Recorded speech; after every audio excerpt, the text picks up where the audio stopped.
lolote litakalompata Tundu Lissu akiwa chini ya hawa watu, nataka niseme wazi bila kuogopa, haitakubalika. Chama chetu hakitakubali, dunia haitakubali.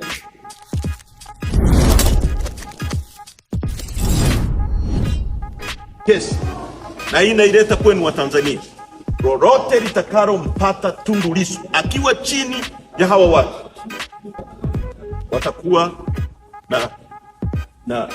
na sababu ya kueleza Watanzania nini kimetokea na kwa nini wamemshikilia. Na nataka niseme wazi bila kuogopa, haitakubalika. Chama chetu hakitakubali, dunia haitakubali. Kwa hiyo tunaiomba mahakama, kwa sababu kama watu wana kesi wasianze kuzunguka na kuleta sababu moja au mbili au tatu za kuendelea kumshikilia zaidi mwenyekiti wetu mwaka mzima.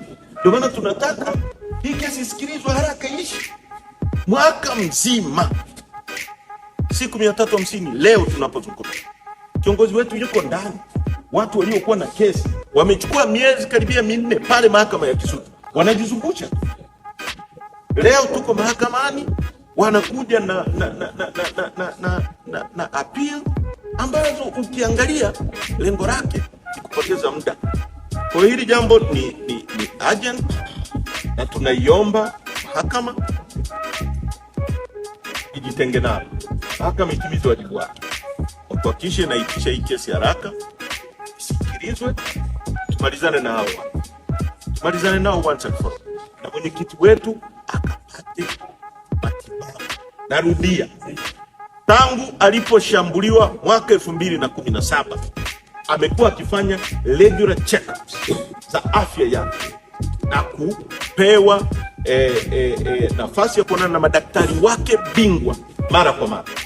Kitendo cha kumshikilia mwaka mzima, kumzuia kupata regular check-ups na kupata matibabu anayostahili ni hatari na hatukubaliani nacho, na kama madhara yakitokea kuna watu watalazimika kujibu. Asanteni sana.